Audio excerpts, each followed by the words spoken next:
So I'm an American-born New Zealander. I was actually born in New Jersey, but I was raised in Tennessee. Nashville, Tennessee is where I spent a lot of my adult life. My family grew up in Chattanooga, Tennessee, which a lot of people here know from the Chattanooga Choo Choo song, which I didn't even know that made it out of Chattanooga, and people here knew it.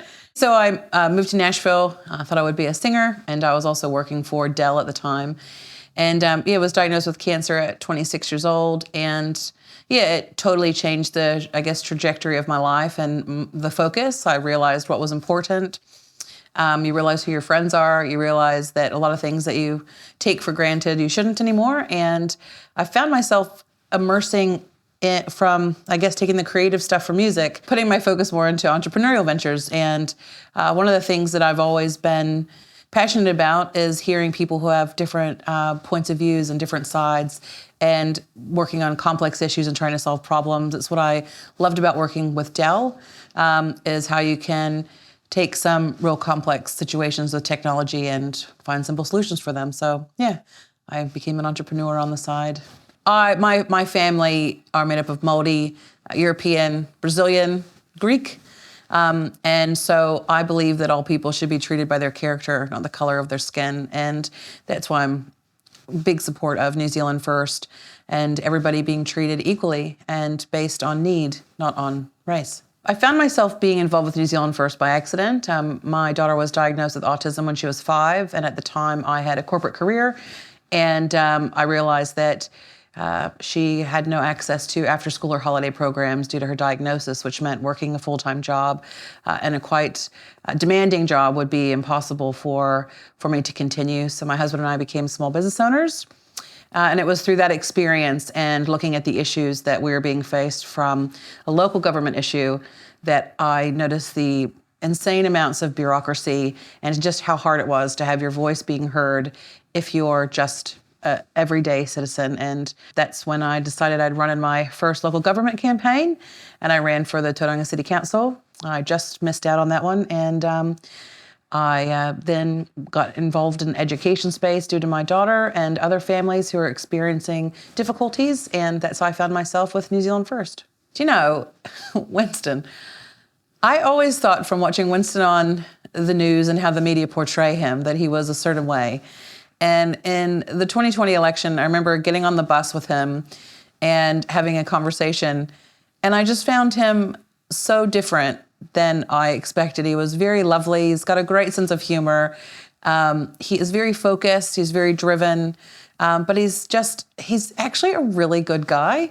And it was a very different experience for me from seeing him on the news and how he was portrayed to seeing him in person and thinking like, oh, wow, you're just a real guy. Like, it's so great to meet you. Look, I bring a number of skills to the table from my background in technology and innovation and in IT. Innovation is really about listening to all different perspectives and then coming up with a solution, sometimes taking complex issues and finding the simplest solution by working with different people who think very differently. And so I'd like to continue that approach. I think it's missing in politics. I think we talk about it a lot, but we don't actually do it.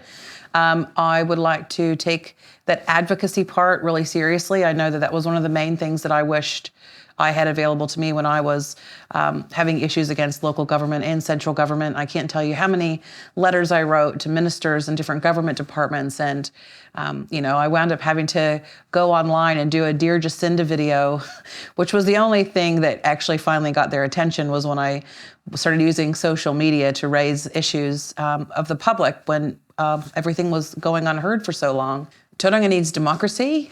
We have had commissioners and I think since about 2019, 2020. And so at the moment, we have commissioners who are appointed by the Labour government that are making decisions that the community don't want. We're looking at a huge increase in our rates. So what we actually need is we need someone to step in and move a local body election earlier so that we can actually put a stop to some of the things being put into our long-term plan until we actually, until the community have a voice to be able to express what we should be doing and how we should be spending our money. Especially right now, cost of living crisis, I just, renewed my mortgage at almost 7%. And just having a new baby And it is very hard. So I think when we're spending money, especially our own money, we should have a say. And right now, Tauranga does not. I met with the CEO of the council one day, and he just said to me that I'm like a dog with a bone. I don't give up quite easily, and I don't. And I feel like that is what we're missing in Tauranga. We have had, at a time we had, well, actually we have 3 MPs in the Tauranga region. Actually 4, sorry. We had 4 MPs in the Tauranga region, and I don't know what they've actually delivered for us. So I'd like to actually get some delivery. In Tauranga, there are 4 elected MPs, and I actually couldn't tell you what they have truly delivered to our city in the Bay of Plenty. So I would like to start doing less hooey and more dewy. So my best achievements today in Tauranga probably have to be standing for local body politics and council when no one would listen after it took me 5 years of advocating for the public on an issue. So I would have never thought that I would do something like that, and I ran in that election. And the amazing outcome was people finally started to listen. We were able to stop a development from continuing forward, and we have been working with council to salvage what they can from a development that should have never gone forward in the first place had they listened when we started. Crime started getting really bad in our area. For example, in my own home, someone came in through my front door while I was in a towel, thinking that I had just left because my husband had my car. And I called the police, and they never showed up. And then crime started happening everywhere in our neighborhood. And when the police were too busy to do these call-outs, I held a public meeting with another person in my neighborhood, and we put together a WhatsApp chat, and now we keep all of our neighbors understanding what's going on. So when break-ins happen, how they're doing it, what they need to do to protect themselves, and it's still going strong. I'd say we have a lot of people in that chat. So it's about building strong communities, I guess. And I think one thing I'm proud of is instead of just waiting for government to fix things or for someone to do something, I stand up and find ways to do it ourselves, because we don't have time to wait for people to make decisions or for someone to care about us as much as we care about our families and our friends. So I think that's what I'm proud of. I'm proud of standing up for kids in education. I'm proud of the work I've done in that space, being a voice for families of kids with additional learning needs, being a voice for schools about the funding model being broken in education and how they're struggling to support them financially, because some of their needs are significant, and we've got some children with very high health needs, and the support is not there for them either. I'm proud about being an advocate for teachers in the classroom who are crying out for better support and resourcing so that they can teach the children that we have coming through right now, which are very different than they were when even I was going to school. And yeah, I'm proud of even being there for NZEI and speaking up on behalf of them, because it is true, education is broken, and I think that's a passion that I didn't know I had. And they always say, like, strong as a mother. And I now know what that means, because I've realized that this entire fight into politics came from my fight for my own daughter. And that's kind of how I got here, It's been a fight, and many families do the same thing. I left my career to support her, and we started a business and then almost lost it because of the council.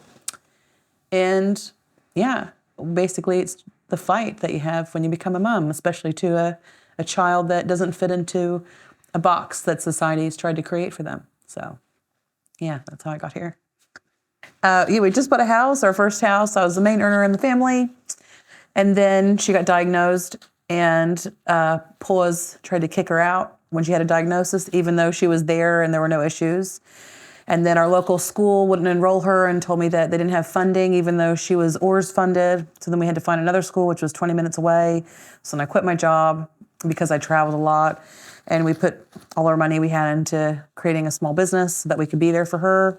And then the council were doing what they do and pretending to, do their due diligence on a project and a development. And we tried to stop it before it started, before they sold the land privately.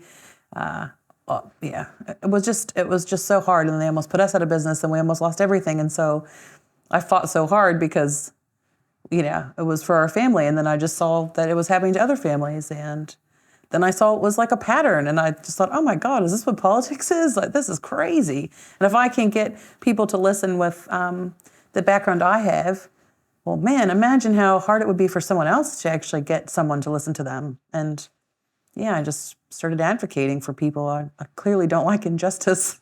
And the coolest thing about my daughter, and this is why I'm really passionate about education, is they've said she's one of the hardest kids they ever had come through her school at 5 years old. And she left that school being a student leader, and she's such a different kid, and that's because of the support in the home and at school. And I think every child deserves that.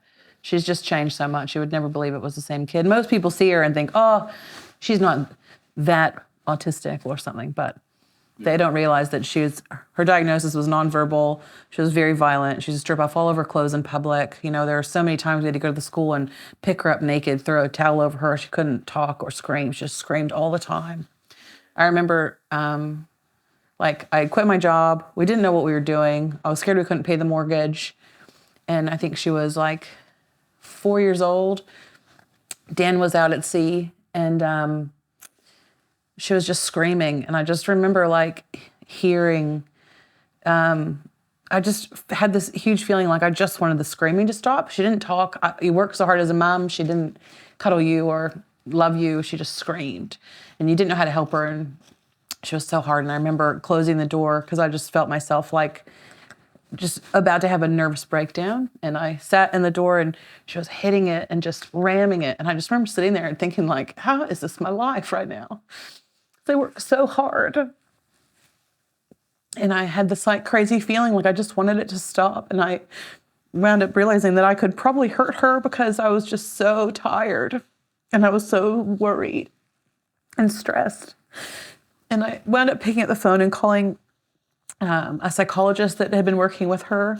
And he says, is she safe? I said, yes, she's safe. And he said, can I send someone to your house? And I said, yeah, you can. And he goes, come and see me. And someone came, and I went and saw him. And he said, I think you're about to have a nervous breakdown. I thought, yeah, I think I am. And then he said, well, there's all this funding available. And I just thought to myself, oh my God, how did it take me to feel like that for someone to tell me that there's help? And I'd been seeing them for a while. It's not like they just found out about me. And I think that's wrong. People should know. I mean, we had a horrific delivery with her. No one told me about ACC. Someone should have told me the moment she was delivered because it was so horrific. And she had such significant head trauma. Someone should have told me about ACC. If I would have applied for ACC the moment I had her, she would be funded very differently through education than she is, which I think is also so wrong. To have two kids with the same diagnosis, a child who's funded by ACC is fully funded, and a child funded by the Ministry of Education might, if they're lucky, get 10 hours a week in school. Being someone who's gone through the healthcare system, I think that a lot of us might look like we have it together, but some of us, we definitely don't. And so I think judging someone by the color of their skin or where their ancestry is from is wrong. I think it needs to be needs-based. I think we need to open up a conversation that it is hard for everyone. And I understand that, some people have it worse than others, and I understand that. But I do think that when we start separating people by the color of their skin, we get into a very dangerous space. New Zealand First stance is that we should be treating people equally. I mean, everyone should be able to have the same access to quality healthcare, regardless of their color of skin. And it should 100% be focused on needs. My name is Erika Harvey. I'm New Zealand First candidate for Tauranga, and I hope you'll help me take back our country and party vote New Zealand First.